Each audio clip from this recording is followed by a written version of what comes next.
It's Friday, 18 March, year of our Lord 2022. You're in the Battleground. We've got a bunch of combatants today.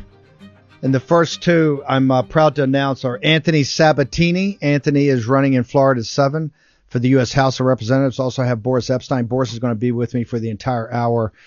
We got Sloan Rachmuth down in North Carolina on a evolving situation regarding social emotional learning. We got Dan Schultz out of Arizona. Tucson today really called it. They made it so that poll workers and poll watchers have to be fully vaccinated. So there's no depths of what the opposition will not stoop to make sure that they don't have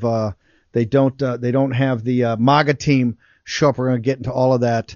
I want to go to Boris. Thank you very much for joining us. I know you've been down in meetings in South Florida the entire time. You're back up on the East Coast now. Really want to thank you. We got a lot to go through. A lot of wood to chop, but I had to ask Anthony. One of the biggest things we've been talking about, folks, and Anthony Sabatini is in this fight, up to his neck, and that is redistricting in Florida. Anthony, yes, you're running right now. You're running in Florida 7. There couldn't be a bigger issue for MAGA, for the Trump movement, and getting it right, and having Governor Desantis' back. Can you walk us through exactly where we stand with this? Because Sununu in New Hampshire just came out yesterday and says, hey, I don't want to actually have it approve a district for the Republicans. I want to vote to be balanced so people can fight it out. What is happening in the great state of Florida with the Governor Ron DeSantis, sir?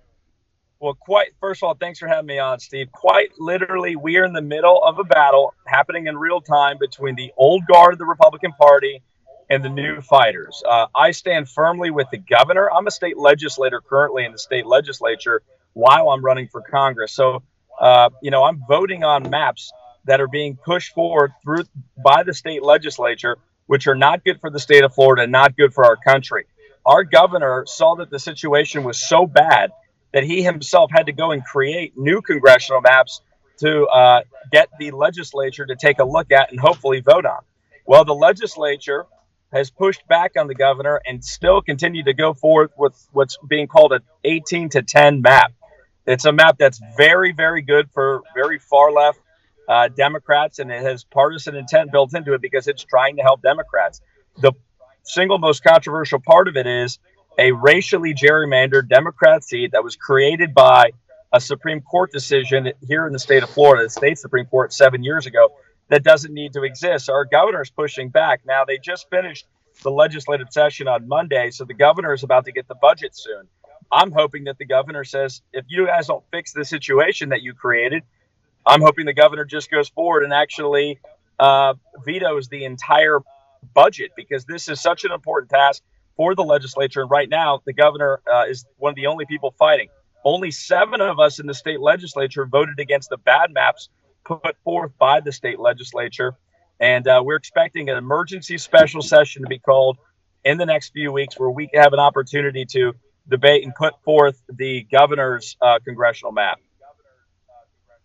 So, Boris, jump in here a second, but let me just take the first shot. Here's what I don't understand. Now, here's what I think you got to explain to not just the good folks in Florida, but throughout the country. And remember, we're a global show. Why would the state legislature, given where the demographics and the census came out, why wouldn't you have the kind of this common sense, which fair people like you and Governor DeSantis laying out? Why had this map even started, I think, worse than 1810? What is the old guard? What's the problem? Are they afraid of being called, I don't know, racist? Are they cutting deals up in Tallahassee on sidebar deals? I think people are kind of stunned of how it got to this situation where you now have to probably call a special session. Anthony Sabatini.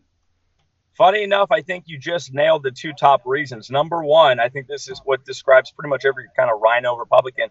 They're afraid of being called mean names. They're afraid of the media. They're afraid of being attacked by the left.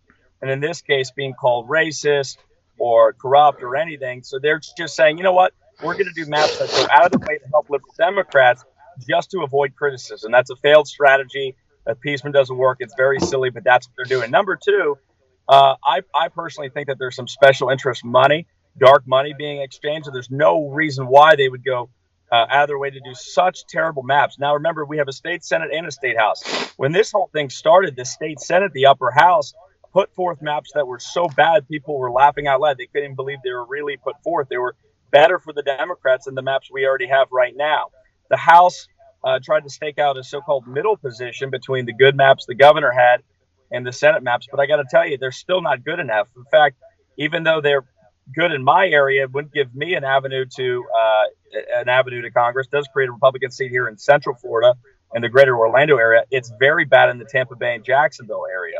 In fact, they're so bad, it would be good this year in this red wave year. But if you look at how Andrew Gillum and Desantis turned out, how that election turned out in 2018, if you look and if you exchange the nominees in each of the congressional elections for Desantis and Gillum, that would have actually been, this would have been an actual 14-14 map. So if you don't have a big boost in a red year, you're looking at a perfectly so-called equal map that actually gives Democrats way better performance than they have under the current standard. So these are not great maps.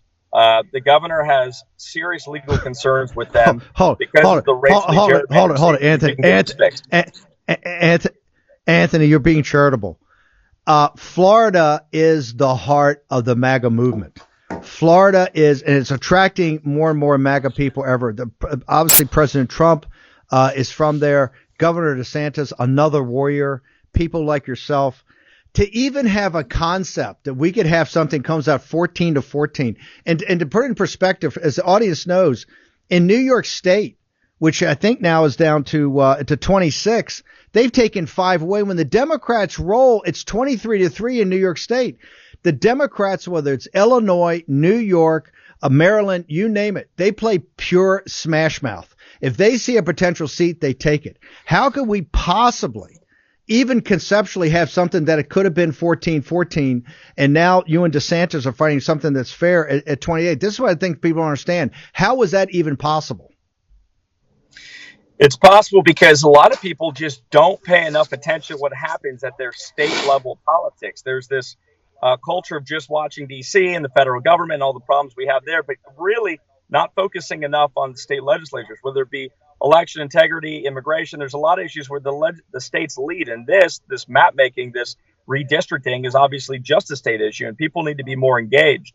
A lot of Republicans who I serve with in the legislature knew these maps were bad, knew that they had legal issues, and wanted to vote no, but they just didn't have the courage to do it. The reason is the state legislative leadership, which is very milquetoast, very moderate, was actually threatening and whipping the votes on the maps just a few weeks ago. There were people who were being told they're going to have their projects just removed from the budget, and they're going to have all their bills killed, lose committee assignments, etc. So they were whipped into shape. Only 7 of us had the courage to stand up to the bad forces in the state Republican Party and the party bosses, but many of them didn't. Now, like I said, there is going to be a special session, and I'm really hoping that every Floridian gets engaged and demands a better map set that the governor has already put forth, because this legislature is really putting us in a really bad spot. And I agree with you. We're at the tip of the spear. We have a reputation to uphold. And if this thing doesn't work out the way it should, we're going to lose that. Anthony, this is Boris. Can you get Boris, us into the weeds? Yeah, go ahead, jump in.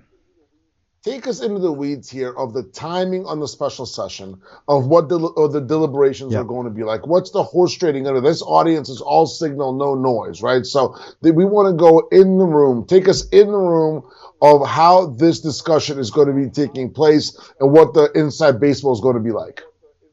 Sure, absolutely. So here's what happened. 2 weeks ago, they passed the map, right? Now, this is sort of minutia, but it's important to point out. The House said, well, we're going to write 2 maps, one that's better for the governor's idea of what he wants and one that's not. The truth is they're almost identical maps, and it doesn't matter which one they are. And they put a provision in law saying if one gets struck down, they'll take the other. Key takeaway, it's basically the same map. It doesn't matter. So fast forward. When a bill passes, they give it to the governor, and the governor has already vowed to veto this.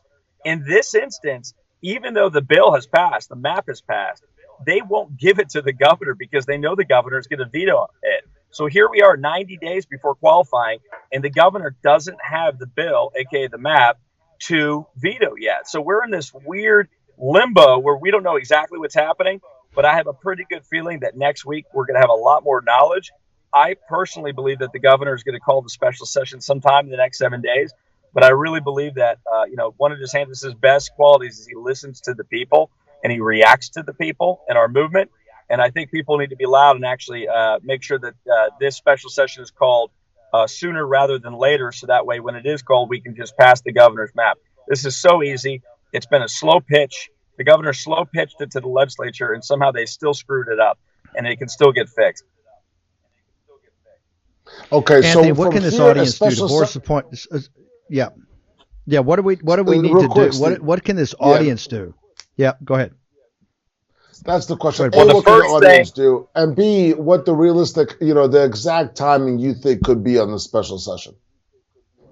The first thing that could happen, and it's really important, is that people are blowing up the phones of every legislator, especially the key state legislative leaders, the Speaker of the House and the Senate President, who are decidedly moderate and actually just who are out of their minds on this issue, demanding the special session. Number two, being vocal and public in their show of support for the governor and his maps, and just making sure that every Republican is calling for it. Now, the truth of the matter is, if all the Republicans in the House were calling for it, they could override the state legislative leadership and actually demand a special session. So that's the biggest thing right now, is just being strong in their communication and their signaling and making sure these folks know what's going on, and that they demand an emergency special session. It could happen as early as next week or the week after, which is where I think it actually could take place.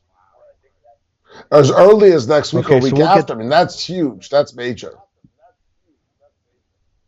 Absolutely, it's major. And the only thing that's keeping it from happening is a sort of lack of urgency on the state legislative leadership's part. So I think we need to do this as soon as we can. And a lot of people can play a major role in influencing those decisions. This is really the key time: this week, next week, and the week after.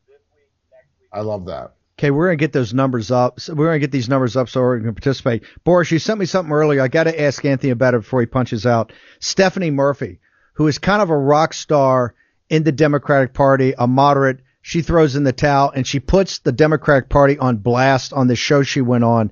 What has happened to the state of Florida that it's now pure MAGA, that even somebody like Stephanie Murphy would say, I can't, I'm not going to be able to make it. I don't want to go out a loser, so I'm going to jump out of here, because she is considered a player in Washington, D.C., Anthony Sabatini. So this congressional map set, the seat that was most likely to be fixed from the old set of maps that a very liberal state Supreme Court decision created was District 7, my seat. So I'm running for the Stephanie Murphy seat.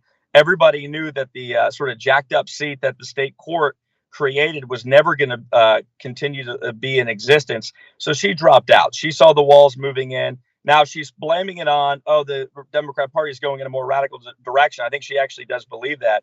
But the real reason she's dropping out now is she had an inevitable loss coming her way based on redistricting. And then, of course, this red wave that's around the corner, as long as we don't lose it. So that's the key thing about that seat. The other three seats that were expected to pick up for the Republican Party are what's hanging in the balance. Florida should have gotten 4 seats, 2 districts that were gerrymandered by this old state Supreme Court, 1 brand new seat, and then, of course, 1 very controversially racially gerrymandered seat in Jacksonville held by Democrat Al Lawson. So only 1 really is looking good for us right now, and that's my seat. So I could very easily just sit here and vote on the maps and live my life and win the seat and be happy. But the truth is, I'm in this fight because we need these seats. The Republican Party needs these seats, and what they're doing is just ridiculous. And we need to get in the fight. We need to make sure that Florida upholds its reputation. Anthony, how do people find out more about you and your campaign? Where do they go? SabatiniForCongress.com. And of course, I'm on every social media platform from Getter and all the mainstream ones in between. Sabatini, Sabatini. Anthony, I think for everybody in the Trump movement, everybody throughout the country, and really all Americans, we want to thank you for fighting this good fight. This has been a tough one down there. I mean, this has been a dogfight from day one. You really had to go up and stand up against the establishment. So thank you very much for your courage, sir. Thank you, guys. Keep up the fight, and I really appreciate the opportunity. You got it, Anthony. Thanks, God bless. Brother. Anthony. So, Boris, give us your assessment. I mean, here's what concerns me. I just wanted let me lay my cards on the table. If you don't have Ron DeSantis and Anthony Sabatini and a couple guys like Sabatini who are all hammers, this thing goes the other way. You could have ended up with a 14-14. This is absurd. This is the problem with the Republican Party. This is the problem with the RINOs that get in these fat cats. It is mind-boggling that you can go from a 28. And here's here's what gets all over me. The Democratic Party runs it like you should run it. In New York City, Boris, it's smash mouth. In the state of New York, the Empire State, we're gonna end up with what, 3 congressional seats somewhere in upstate New York? And 3 congressional seats 4. On the gerrymandering? And Cali, just 4. And all of California. New York and California combined, the Republicans are going to have 7 seats. Think about that for a second. That's 7 seats, because the Democrats play smash mouth. Boris, next week, then special session. What does this audience have to do, you think? That's the big news that came out of this interview, right? That's why always inside baseball and signal not noise for this audience. What Anthony Sabatini said there is that this special session isn't going to happen a month or 2 months. This is a next few weeks proposition. So we need to have happen is for the whole war room posse to color within the lines, but color extremely boldly, and to reach out to the heads of the House and the Senate in Florida and to Governor Desantis' office and say, let's have this special session now. There's no time to waste. Let's get in there now. Let's hammer it out, and let's have the map be 20-8, as Governor DeSantis has said, because he said he'll veto anything else. That is what we've got to stick to. That is a very strong position, and that will be a MAGA win in Florida, just like we've had MAGA wins in Tennessee and Kansas. And then the other battlegrounds will be New Hampshire, horrible move by Sununu there, and Missouri, where the RINOs are still trying to hang on as well. Sabatini's too self-effacing a guy, but that people should understand. Stephanie Murphy punching out is a huge win for us, Boris. Big deal, because she's considered a rising rock star, right? She just won.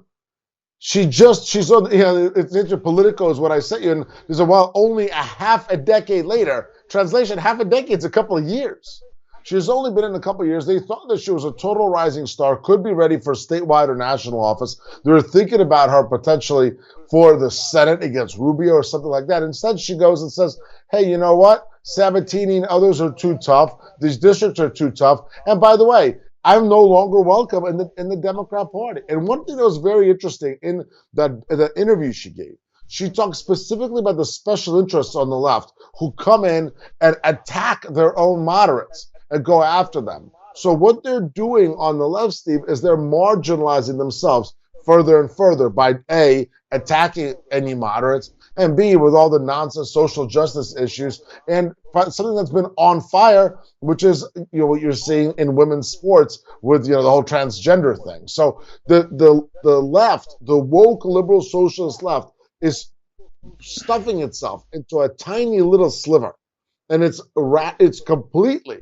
eradicating everything else. And that's a great thing for one movement, and that movement is called MAGA. And that's why right now, as we've talked about, Steve, MAGA is 2/3 of the country and growing. Okay, talking exactly about that, I want to bring in Sloan Rachmuth. There's some breaking news, Boris, out of another battleground state, North Carolina, about exactly these topics. She's president of the president of Education First Alliance. She's been on the show many times.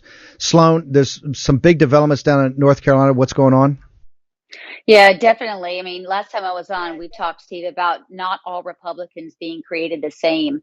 And nowhere is that truer than with our Senate candidate, Pat McCrory, who, when he was governor here in 2012, went against the Republican Party and really rammed down Common Core throughout the whole state.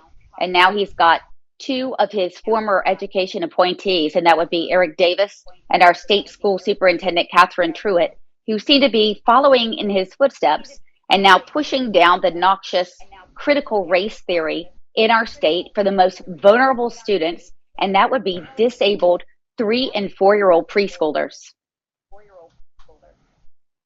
Hold it. Give us this again. They're doing what with the disabled preschoolers? There's critical race theory and social emotional learning?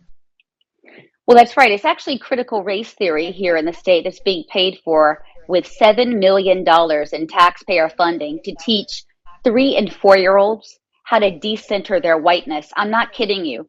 We've been doing this for a long time, and we have never seen a critical race theory program as evil as the one that so-called Republicans have pushed down in North Carolina. And again, these are pushed down by 2 appointees of Pat McCrory, who is now running for Senate in the state of North Carolina. Boris, I want to bring Boris in for a second because the reason I want to have Sloan on today while you were the co-host. This is a particularly sensitive area for a guy named Donald J. Trump. Am I incorrect in that, or am I correct in that statement, Boris Epshteyn, about North Carolina and this Senate race? Well, it's very important because the president has endorsed Ted Budd, of course, and the president has said that he is the right man for the job, precisely because of issues like the one you're describing. So, it'd be interesting to hear more about how you view this front impacting the Senate election. Is this something that's been talked about, by the base, or is this something that's widespread in North Carolina right now? Well, the base is very concerned about this. How's this getting out? Well, the base is very concerned. Go ahead, I'll tell you, because it's about judgment, right? And judgment matters. In races like this, judgment matters. When you choose RINOs, which the top of our education establishment is RINOs, in my opinion, what you're going to get is the same thing as that you would get from a progressive. Critical race theory, social emotional learning, and we are living through that. The two RINOs that, again, were appointees, key appointees, might I add, of Pat McCrory, they are turning our state into the most progressive state in the country. We have chapters in California, Steve and Boris. They're not nearly as progressive as North Carolina. And that's being done by RINOs who are at the top of the education food chain here in the state. Sloan, how do we help you get the word out? We know you got your... Go ahead, Boris. Go ahead. My question was, where's Ted Budd on this? Have you seen him come in heavy? Because obviously it's an important issue in a vital race, McCrory versus Budd, and the president's been very direct on who he supports. Where's Budd on this?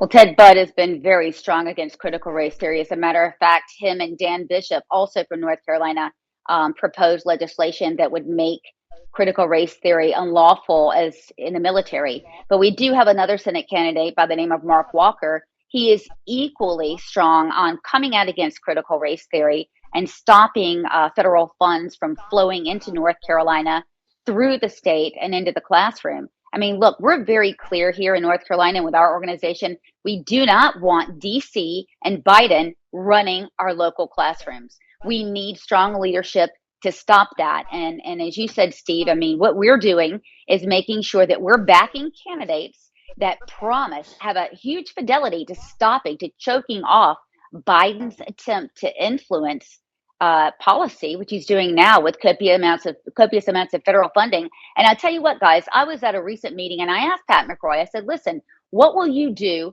to choke off the supply of federal funds to stop critical race theory? You know what he told me? He swore up and down that, funding of critical race theory, that's a local issue. I mean, the guy doesn't even realize that I'm not even kidding you. He doesn't acknowledge that the Biden administration is, in essence, buying off our state and others to place this noxious curriculum in our schools. He doesn't get it. Sloan, we got to bounce. People, how do they get to your organization, and how do people have your back? The word's got to get out in the Tar Heel State on this. 100%. We're on Telegram and Education First Alliance.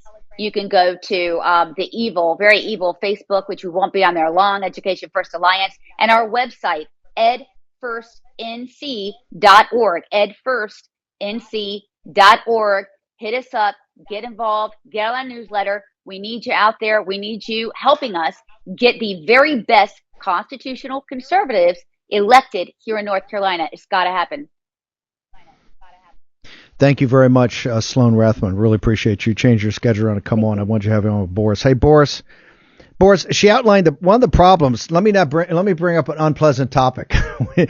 Walker, he's got Budd and Walker. Right. Budd is supported by President Trump. Walker is a good man, but McCrory, who's obviously not just a RINO, this is an old school liberal Republican. And you see when rubber hits the road. Then we got about a minute before we got to go to break. Boris, give me your assessment right now of North Carolina, sir. You heard it right there. Ted Budd is the right candidate. He's endorsed by President Trump. MAGA's got to coalesce, and Walker's got a future in the party. He's got a future in the movement. He's a good man, but he's got to do what's right for the movement, take the leadership of President Trump, and bow out of the race. Let's support Ted Budd. That's the right thing to do there. There's no two ways about it. McCrory is in danger. He's a RINO. He's not with President Trump and the MAGA movement, and by splitting the MAGA vote, that's how you end up with people like McCrory. That's the age-old adage. I mean, it's game theory and it's absolutely base. So Walker's got to do the right thing and clear the path, pave the path for Ted Budd to go and defeat McCrory and go ahead and win that seat. Because here's what we can't have. We can't have another Burr in that seat from North Carolina. That would be a disaster, not just for the political movement. It would be a disaster for the country.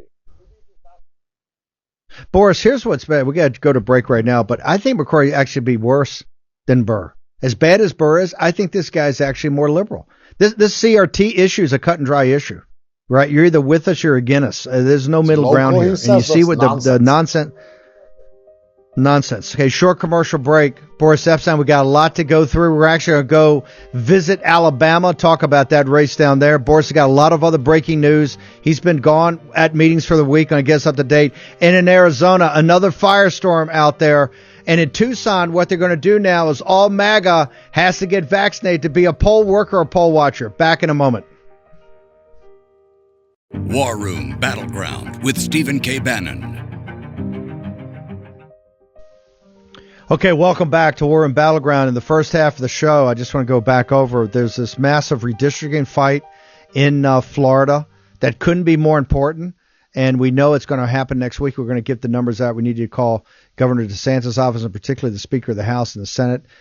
Things have got to be sorted down there. You got to have Governor Desantis back. He's done a great job. That was Anthony Sabatini. And in North Carolina, you got all this nonsense about CRT. It finds out that the Republican RINO appointees of then Governor McCrory, he's running in the Senate. You got another situation there, Boris, that you've got two strong MAGA candidates. You got Budd, who's endorsed by President Trump. You got Mark Walker, and something's got to give there. We can't lose the seat. And McCrory, my concern is he's worse than Burr, and Burr is pretty dang bad. I want to go to Alabama real quickly. We got another situation down there. You got a PAC that's a never Trump PAC, kind of backed by the Romney guys and everything like that. And you've got it in, they're backing this helicopter pilot. And Mike Durant. Now you've got Mo Brooks, Mike Durant, you got Mo Brooks, Katie Britt, but you've got this PAC that's there, and nobody really knows. He's pretending to be a MAGA, he's pretending to be a Trump supporter, and in essence, what you've got is a never Trump, almost Lincoln Project type guy. Give us your assessment. Oh, completely.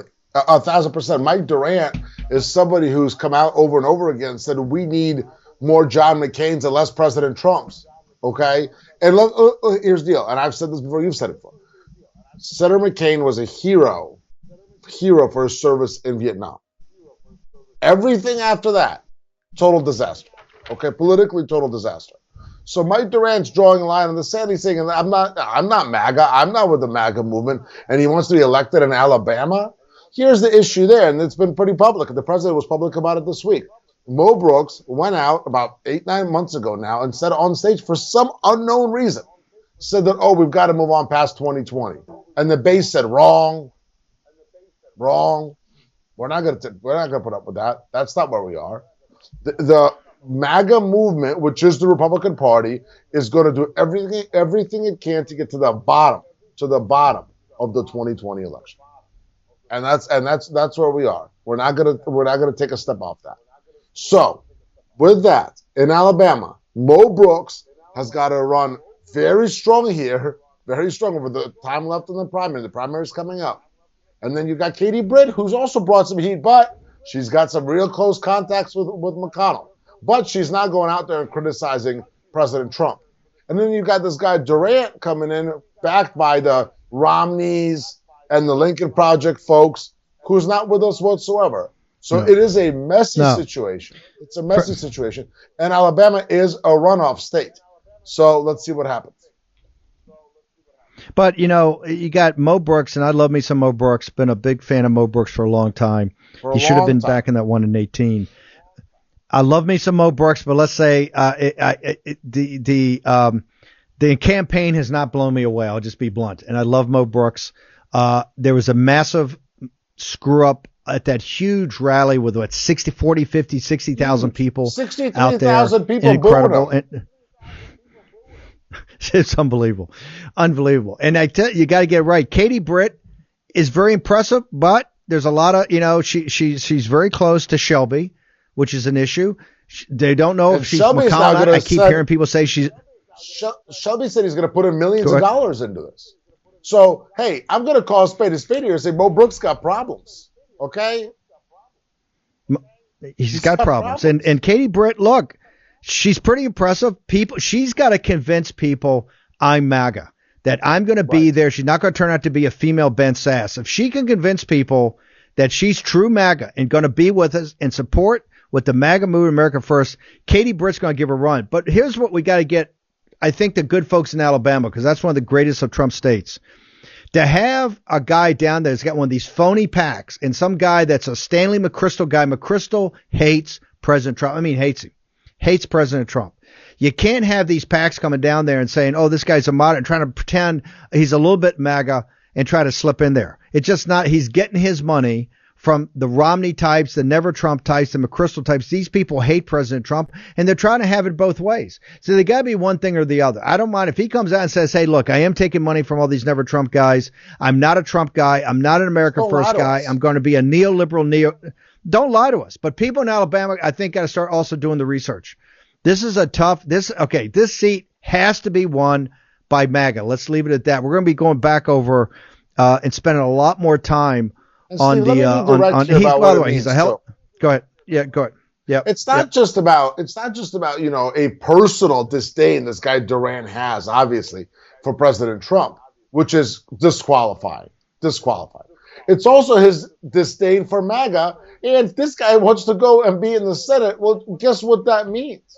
That means that he's going to have a major voice in foreign policy, and he'll be another one of these types that wants to go and fight in Ukraine and everywhere else and put American men and women on the ground, boots on the ground, and endanger our country and get us pulled into World War III. Another one of these globalists. We can't have that. And we definitely can't have that out of the state of Alabama, just like we can't have it out of North Carolina. So we've got to have a solution in Alabama. And frankly, last time, right, when Doug Jones got destroyed by Tommy Tuberville, first of all, Tuberville had to completely annihilate Jeff Sessions, which he did. And now Tuberville's a great senator. He's out there. He's doing the right thing. He's with us, right? Just like the Tennessee senator is there with us, right? We've got two strong senators from Tennessee now. So we need to have the same exact thing happen in Alabama. We can't have any weakness. No, Alabama look, come on. Alabama's got to get two MAGA heavyweights into the Senate. It's one of the central it's MAGA state. Come on, man, this is nonsense. Like, have a guy down there that wants to be another John McCain. You can't get more Never Trump than that. So just folks in Alabama, we're going to spend a lot more time on that race and the race in Carolina. Let me go out to Arizona before I'm going to ask you about Judge Jackson, because this thing's blowing up, and I know you got your finger on the pulse. The confirmation hearing is supposed to start on Monday, and there's a lot of unfinished business, but I got to get Boris. I don't want to say this because I don't want to give you too much credit. Ever since you came back from Arizona, the place has turned into a mess. I left Dan Schultz in charge, and the thing's a mess. Let's bring in Dan Schultz. Dan, you're a straight shooter. You're a West Point grad. Let's just level with people. This President Trump comes out and endorses the precinct strategy. He says, yes, I want my people in at the precinct level. I want to take over the Republican Party with MAGA people, with hardworking deplorables. 4 days after he does that, and Mike Lindell comes on top and says, I love this program. I love Steve Stern. I love Dan Schultz. I'm all in. They pass emergency legislation in Arizona, and Ducey signs it. And ever since then, we've been tapped along. It's going to be changed tomorrow. There's going to be change of bill. We're now at close of business on Friday. On last time I looked, the 18th of March. I think this happened about 3rd.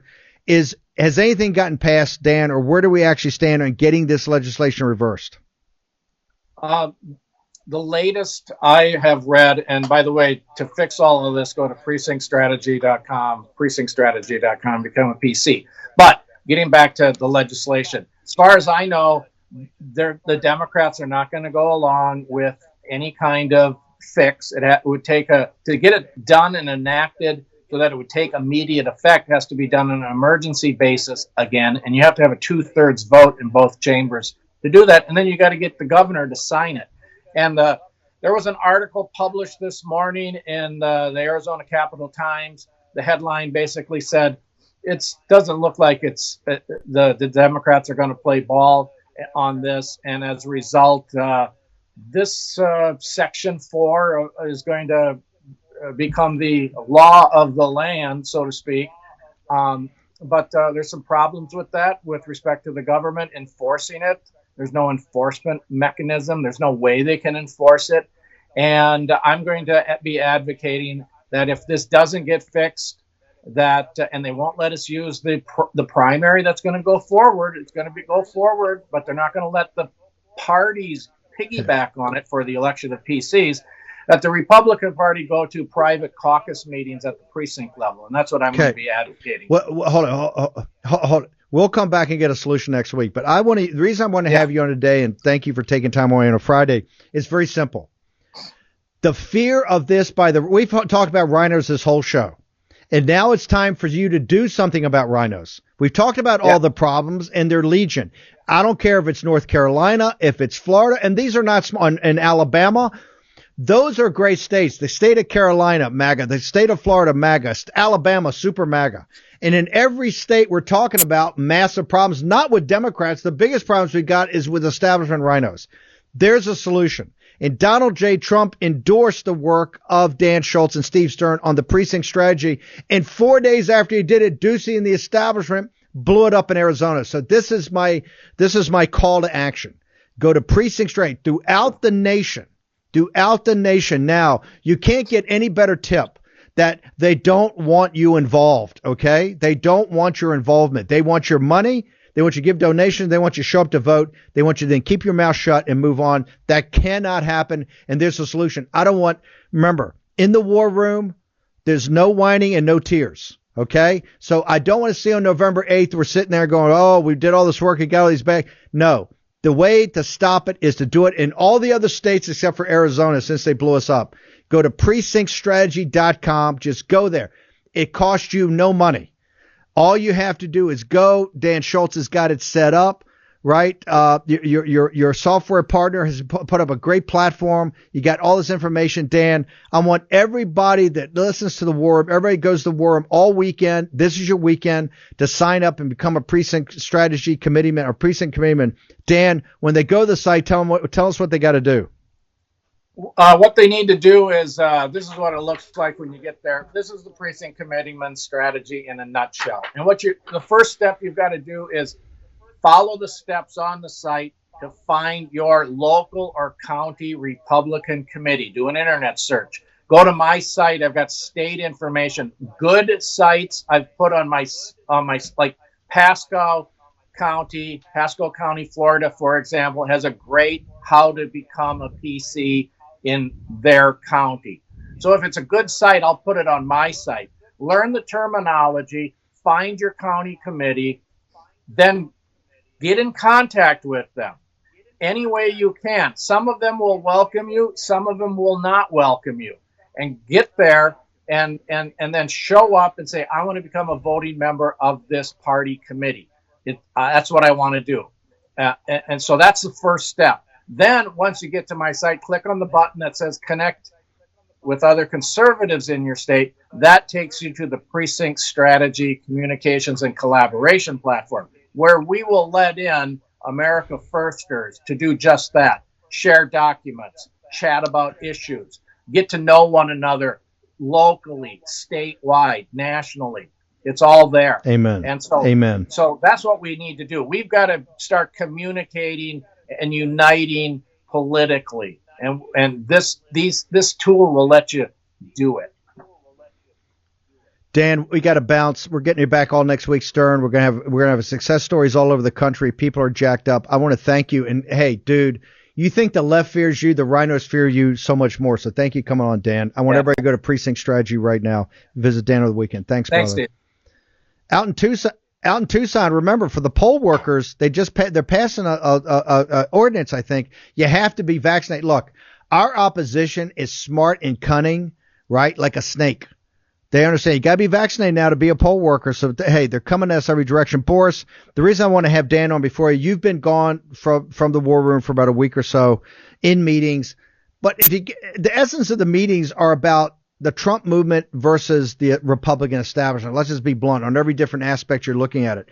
What can you tell the posse is kind of the outcome? What should people not just be looking for, but is there a rejuvenation that the movement now needs to put lead on targets, whether it's state legislature to decertify or to get some of these RINOs out of these races and start winning House seats and start winning primaries for House members and blow some of these RINOs out of these Senate races? No doubt about it, Stephen. I love that not being on for 2 days out of 5 equals to me being gone from the war room. You know, I'm so honored to be a part of the posse, so honored to be reporting to, of course, you, Steve, but most importantly, the whole audience from everywhere all across the country. And in Florida this week, MAGA is in full alert, MAGA is on full display, and MAGA is all heat. There is no taking a step back. There is no allowing for any RINOs to somehow pop back up and for the swamp to reach back up and grab MAGA. It is all about MAGA winning in 2022, 100 seats, 100 years. And then the thing that we all are looking forward to, that we're all driving toward, is President Trump winning in 2024 and walking back into that White House the latest on January 20, 2025. In the meantime, we're going to fight like hell all across the country. And I heard that there's major positive developments coming in Georgia in the next week. In Pennsylvania, that fight's continuing. In Arizona, now hear me loud and clear. In Arizona, to every member of the legislature there, if you do not vote and if you don't do everything possible to put Mark Fincham's resolution to decertify on the floor, I do not see how you have a political career in the Republican Party, MAGA movement moving forward. We have got to, the moment is now. The vehicle is there. We've got to decertify Arizona now. The same in Wisconsin. Tim Ramthun's resolution there is the vehicle. That is the lever to pull to decertify Wisconsin. We've got everything we need from Judge Gableman's report on how it was stolen and on how to deal with that steal. President Trump putting out a fire statement yesterday and equating it to a very simple thing: a theft of a jewelry store. You steal diamonds, there's a cure. You steal an election, there's a cure. And that is exactly what Judge Gableman laid out. President Trump, in the only way he knows how, distilling the issue in what Judge Gableman laid out in his report. So all across the country, MAGA continues to be on the rise. And Steve, personally, what I see in Arizona and Florida and even up north, the amount of people who come up to me, people who say, keep doing what you're doing, love the war room, love Steve Bannon. I got to tell you, you're getting way too popular out there, Bannon. Okay, it's a little scary. But who send their regards to Steve, of course, to President Trump, and who express their heartfelt love for the MAGA movement is absolutely overwhelming. And I'm so thankful to be a humble part of this movement, humble part of this posse. And I'm so excited for what we have to come. But we won't get there unless we fight. Unless we fight with Sabatini on redistricting, unless we fight with the Patriots like Greitens in Missouri, and do not take one step back. Okay. Look, we got to fight. That's what this extra hour we've added every day to get into the nitty gritty of what's happened in the run of 22. I got to talk about two national issues for a second, because we like to focus even nationally at the state level where people can really take action. One is the Hunter Biden laptop from hell. We had Miranda Devine on today. I know President Trump had something to say about it. It's so outrageous. It is literally so outrageous. The collusion of big media, social media, the intelligence community to thwart President Trump's winning of the 2020 election. I mean, he won, but to start it, this is before the illegal voting even got counted that week in October. Give me a minute or two on that before I ask you about Judge Jackson, sir. President Trump said it perfectly today. The New York Times admitted that it participated and led in the effort to rig this election. And I put it on all my social channels because that's a vital statement. It's a one-sentence statement from the president that the New York Times participated and led in the effort to rig the election, because that's what it was. We know this election was rigged. It was rigged by the illegal voting, and it was rigged by the censorship. And here's the deal, okay? Everybody's showing the pictures of Hunter in his diaper and the crack pipe and the hookers and all that, okay? Sure, he's a totally screwed up, troubled idiot. No doubt about it. But the key information in there isn't that. It's how the Bidens sold our country down the river to China, Ukraine, and others. It is the corruption. And I believe that's why the New York Times had to go and do this cleanup on aisle 9, because the investigation is heating up. Now, do I believe that the investigation is actually going to produce results like it should? No. You know why? Because Biden's a Democrat. If this were a Republican already, you have 35-year sentence, the whole thing. But Biden's a Democrat, so they're going to try to slow walk this thing and come out with some report and say, oh, boo-hoo, Hunter's got problems mentally, so maybe it's not that big of a deal. That is a lie. What is in the reason it's the laptop from hell isn't the embarrassing stuff. It is the illegality. It is the bribery.